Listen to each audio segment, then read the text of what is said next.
Olá, olá, boa noite a todos e bem-vindos a mais um BMC Talks. Hoje à noite nosso papo será sobre política brasileira, continuando a nossa série de entrevistas com os pré-candidatos à presidência da República nas eleições de 2026. Já tivemos aqui nos estúdios da BMC o Aldo Rebelo e hoje temos o prazer e a honra de ter conosco mais um pré-candidato, dessa vez para o partido Missão, que é o Renan Santos. Renan, muito boa noite. É um prazer tê-lo conosco hoje aqui no BMC Talks. Tudo bom? Boa noite, uma honra estar aqui e um prazer conversar. Vamos trocar bastante ideia. Vamos lá, porque o papo é longo e o assunto também é bastante intenso, mas antes de iniciar e entrar no mérito do nosso papo, Renan, pergunta de rito para todos os meus convidados: quem que é Renan Santos no mercado, no caso, no mundo político, em um minuto? Renan Santos, tenho 42 anos, nasci em São Paulo, bairro da Moca, sou um cara de classe média. Fiz faculdade de Direito na USP, larguei no meio para virar empresário. Fui trabalhar na Bahia, trabalhei em São Paulo, trabalhei no interior de São Paulo. Fui metalúrgico, criador de produtos, trabalhei com vendas, fiz recuperação de empresa na raça, na unha, vamos dizer, a moda antiga. Até que vieram as manifestações de 2013, em que eu revi meus ex-colegas de faculdade liderando rua, nas famosas manifestações dos 20 centavos. Vi todo aquele afã que eu tinha, eu era uma pessoa apaixonada por política e por história, aquilo se colocando na minha frente. Tomei uma das manifestações dos esquerdistas à época, e ali eu falei, minha vocação é essa, e dá pra mudar o Brasil, dá pra fazer algo grande. Nisso conheço alguns amigos, dentre eles um japonesinho chamado Kim Kataguiri. Em 2014 fundamos juntos o Movimento Brasil Livre, derrubamos a Dilma Rousseff, organizamos as maiores manifestações da história do Brasil. Eu sou vice-presidente, fui vice-presidente do Comitê do Impeachment na Câmara dos Deputados à época, coordenando partidos políticos de rua. Anos depois, fomos oposição a boa parte do besteirol do governo Bolsonaro, ainda que votamos com o Kim Kataguiri favoravelmente a pautas, especialmente na área econômica, que soavam racionais, e percebemos que não adiantaria fazer nada enquanto movimento se nós não tivéssemos, ideias próprias, e nós criamos o universo da revista Valete, o Livro Amarelo com propostas do Brasil, e um partido para a gente ser alternativa de poder. Pois bem, fizemos essas duas coisas e hoje estamos no jogo disputando as eleições. Pois é, vocês acabam de estrear com um novo partido, né, que é o Partido Missão, onde você será pré-candidato, teremos vários outras lideranças, né, do MBL que irão para deputados federais, estaduais, entre outras coisas.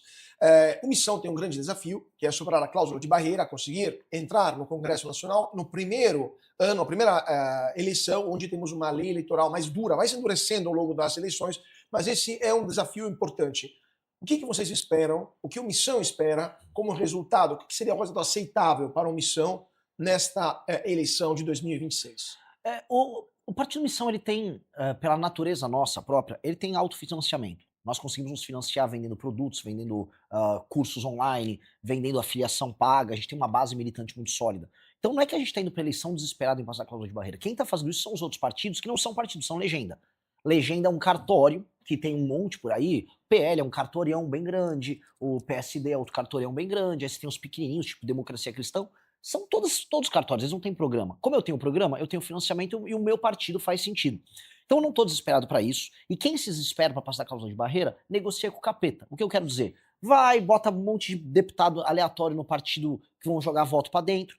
Você só passa a cláusula de barreira, explicando aqui para o pessoal que está assistindo, conforme o número de votos que você tem. Ou você faz, de acordo com essas eleições, 13 deputados federais, ou você faz por volta de 2.850.000, 2.900.000 votos. É o esperado para essa eleição.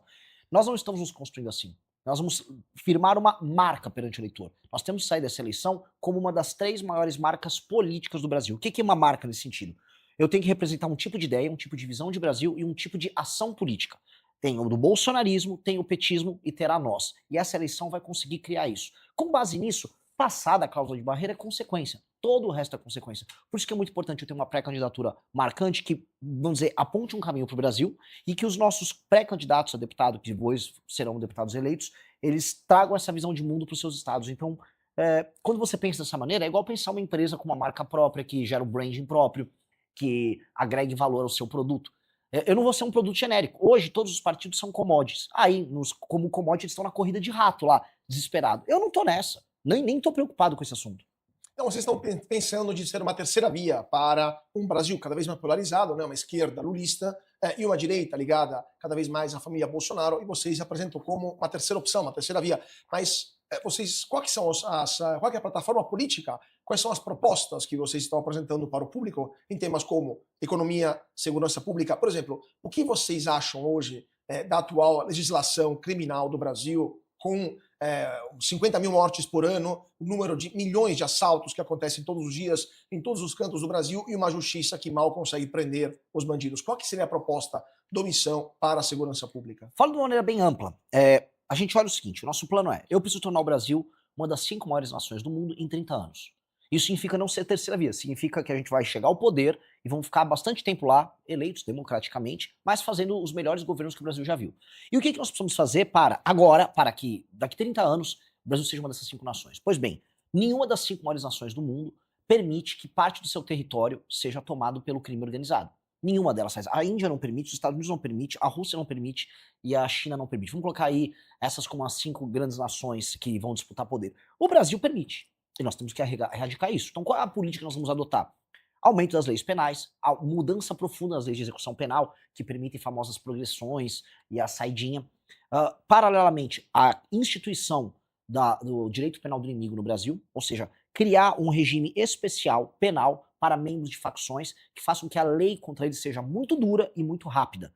Ou seja, que o Estado disponha de meios especiais de enfrentamento a eles. Então, um cara que é um membro de uma facção, ele não tem progressão de pena, ele não tem uma coisa que é muito importante, que é a presunção de inocência. Hoje, né, qualquer julgamento, ou mesmo uma abordagem policial, existe uma presunção de que a pessoa é inocente, certo? Se o cara é identificado, um sujeito, como membro de uma facção por parte do Estado, por parte de uma investigação do Ministério Público, da polícia, um policial ao abordar ele está em presunção de crime. Ele está em permanente cometimento de crime. Logo, ele já vai preso na hora. Ele já é levado em cana. Não vai ter audiência de custódia, não tem juiz de garantia, não tem absolutamente nada. As penas para eles serão muito pesadas e, portanto, o enfrentamento ao crime organizado se torna facilitado. Só que mesmo com esses instrumentos, eu vou precisar fazer algo similar a uma guerra contra o crime. Por quê? Porque eles já se encastelaram em muitos nichos do território brasileiro, muitos nacos. Então, tem cidades inteiras no Ceará, como Santa Quitéria, que foram tomadas pelo crime organizado. Tem partes inteiras do Rio de Janeiro que foram tomadas pelo crime organizado. Para eu retomar, não será bonito. Há uma guerra. E essa guerra precisa se iniciar logo no início do nosso primeiro mandato. Então, sempre tendo em vista, e acho que isso vai ser um tema recorrente nessa entrevista, sempre tendo em vista onde eu quero chegar daqui a 30 anos, eu preciso começar agora retomando o território. Até porque eu não consigo fazer nenhuma política pública de educação, saneamento básico ou urbanismo numa favela se eu não erradicar o crime organizado. Simplesmente seria esquizofrênico da minha parte. Não, eu tô melhorando a educação ali, mas tem um cara de metralhadora logo ao lado. Isso não existe. Não, claro, é claríssimo. Mas agora, vários pontos que você tratou, por exemplo, a primeira pergunta, isso já está sendo feito em alguns países aqui da América Latina. O El Salvador é um caso típico. Rapidamente, o que você acha do modelo de Bukele no El Salvador? Seria replicável aqui no Brasil? Ou você pensa em algo além daquilo que está acontecendo no país? É similar ao Bukele no sentido de que ele gerou quase uma refundação do país baseado na destruição do crime organizado. El Salvador, como qualquer nação da América Central, é entendido como narco-estado pela comunidade internacional. Por quê? São um lugar de passagem entre a produção, por exemplo, da cocaína que acontece na América do Sul e o mercado consumidor que está na América do Norte, nos Estados Unidos em especial. Então, não havia autoestima nenhuma da parte da nação salvadorenha. Quando o Bukele assume e quando ele impõe uma derrota humilhante ao crime organizado, e ele impõe políticas muito similares às que eu estou propondo, o que ele obteve foi o El Salvadorenho falando: nossa, eu pertenço a um país, meu país faz sentido. E aí ele conseguiu implementar outras políticas na área de saúde e de educação que são impecáveis. Eu tenho quase nada ruim a dizer sobre o trabalho dele. Então, obviamente que ele é uma inspiração. Há diferenças? Por exemplo, o Brasil é um país de dimensões continentais e você tem um modelo de polícia controlado pelos governos estaduais que, vamos dizer, impõe uma atuação política diferente por parte do presidente da República. Não acho que será, vamos dizer, deletério porque a gente pretende fazer, mas é diferente. Também tem a questão das favelas no Brasil. Diferente de outras nações, o Brasil cometeu o erro de achar que a favela faz parte da sua identidade. E aqui é favela, vem gringo pro Brasil, recebe um gringo, olha só nossa favela, Anitta faz festa na favela. Eu quero acabar com a favela. A favela tem que deixar de existir. E a favela é, por excelência, junto com as cadeias, o local onde o crime organizado opera. Então, este é um trabalho que nós temos que fazer depois da destruição do crime. Não que não exista coisas similares à favela em El Salvador, mas aqui isso é bem mais grave. Pois é, mas existe também, além disso, uma questão cultural, porque além da parte física da favela, existe também uma produção cultural de música, de filmes, né, até de vídeos agora no YouTube que acabam exaltando a vida de bandidos mesmo, de traficantes, né? O funk é um caso típico. Você proibiria o funk, por exemplo, como luta contra esse tipo de cultura que exalta criminais? Olha que libertador que eu vou falar agora. Sim.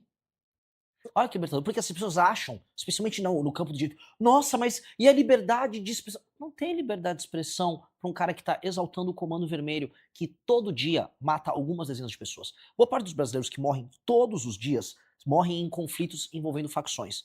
E quase sempre você vai ter ou o PCC ou um afiliado do PCC, ou o Comando Vermelho ou um aliado do Comando Vermelho. Eles estão matando, nesse instante que eu estou aparecendo na TV para as pessoas assistirem, tem alguém morrendo na mão deles. E a gente vai aceitar que existam músicas que teçam loas ou divulgam isso? Não. Na Dinamarca, tô falando de uma democracia escandinava, todo mundo gosta de falar, vai fazer divulgação de facção criminosa. Dá ruim pra você, vai dar ruim aqui também. Ah, mas e a liberdade do funkeiro, vamos dizer, cantar uma música pra sua facção? Não terá. Pronto. Mas isso também tem outra consequência, só para terminar o assunto segurança. Temos alguns riscos à liberdade civis, a questão da liberdade de expressão, por exemplo, é um ponto que você citou, mas, por exemplo, você está falando do uso da violência, da força, para retomar território que hoje está nas mãos dos traficantes. Ou também da inversão do ônus da prova e do fim da presunção de inocência. Você não acha que isso pode acarretar uma série de riscos e de eventuais ameaças para as liberdades individuais e até conflitos com a Constituição vigente? Não, do ponto de vista não só constitucional, o Brasil já, vamos dizer, acolheu em outras legislações sobre combate ao crime elementos de direito penal do inimigo, elementos de exceção, e esse estatuto seria basicamente um elemento de exceção só para membros de facção. Tanto tem que ser uma legislação muito precisa, que enquadra exatamente o que é uma facção criminosa, e que permita que as forças de investigação do Estado brasileiro possam identificar, olha, esta pessoa é membro dessa facção. Com base nisso, o direito penal do inimigo é aplicado a ela. Uma pessoa comum, para dar um exemplo para quem está nos assistindo, uma pessoa comum que, sei lá, estava numa festa e deu uma, deu uma porrada na cara de um outro cara na festa. O direito penal será o direito penal normal para ela, porque essa pessoa não é membro de uma facção. Ela está enquadrada dentro da lei brasileira. O faccionado não. Então tem que ter um status diferente. Igual existe em outros países um status diferente para um terrorista. Então o terrorista terá um enquadramento muito diferente. Nos Estados Unidos você teve uma versão disso que foi o Patriotic Act, que basicamente instituiu um direito penal do inimigo para membros de organizações terroristas islâmicas. E nós temos que fazer o mesmo aqui no Brasil com essas facções. Porque a situação com as facções no Brasil é muito pior do que das organizações terroristas nos Estados Unidos. E dito tudo isso, caso vocês consigam mudar essa legislação, temos outra questão que é o judiciário. Porque Sim. temos não só um STF problemático, mas vários juízes de várias comarcas que acabam soltando criminosos. Tivemos um caso no Rio de Janeiro recentemente, onde uma pessoa com dezenas, mais de 80 passagens pela polícia, foi libertado porque o juiz entendeu que não havia como prever o cometimento de novos crimes. Como é que vocês pensam de enfrentar um judiciário que claramente não digo conivente, mas pelo menos é leniente em relação a uma parte do crime no Brasil e considera isso até como uma forma de revolta social e, eventualmente, as cortes supremas no Brasil, as cortes superiores, a STJ, a STF, são um problema, na sua opinião? Óbvio que são. Eu vou começar. O Brasil permite uma subjetividade por parte do juízo. Então, ele pode ter uma expressão pessoal na hora de emitir uma sentença. A gente conhece isso muito, por exemplo, na justiça trabalhista. Muito juiz tira a decisão da cabeça dele para punir, por exemplo, o empresário. Faz parte da lógica, inclusive a própria lei entrega a ele esse elemento subjetivo, porque ele diz, olha, existe uma relação hipossuficiente entre o empregador e o empregado, logo o juiz pode atuar. Então é como se ele tivesse um espaço de artista para ele criar. Mesma coisa, tem muito juiz de vara criminal que sai, vamos dizer, progressista da faculdade de Direito e vai querer fazer sua justiça social dentro do tribunal. Este cara tem que ter leis muito duras em que não há espaço algum para ele interpretar. E as nossas leis, infelizmente, permitem esse espaço de interpretação. As dosimetrias que são montadas na hora de punir alguém acabam permitindo, não, olha, até tantos anos fica semi-aberto, então se ficou semi-aberto, depois eu dou uma progressão para ele ficando aberto, e aí você tem essa maluquice. Não pode ser permitido isso, de maneira alguma. As leis têm que ser muito duras e muito claras, e todo tipo de crime violento tem que ter uma punição muito aguda. Se uma pessoa aponta uma arma para você no meio da rua, a lei brasileira não dá o valor devido a isso. A pessoa que apontou uma arma para você, ela está se colocando como juiz da sua vida. Ela escolhe naquele instante se você vive ou se você morre. Tudo para poder pegar um celular, ou uma motocicleta, ou um carro. O ato de apontar essa arma, portanto, é um ato violador de direitos fundamentais colossal. Portanto, uma pessoa que aponta a arma para outra no meio da rua, essa pessoa tem que ficar no mínimo 20 anos em cárcere, pronto, sem nenhuma progressão. A pessoa tem que entender que o roubo à mão armada tem um peso muito maior do que as pessoas imaginam. E aqui no Brasil, esses juízes soltam uma pessoa que efetua um assalto e falam, ah, não, mas ele não matou.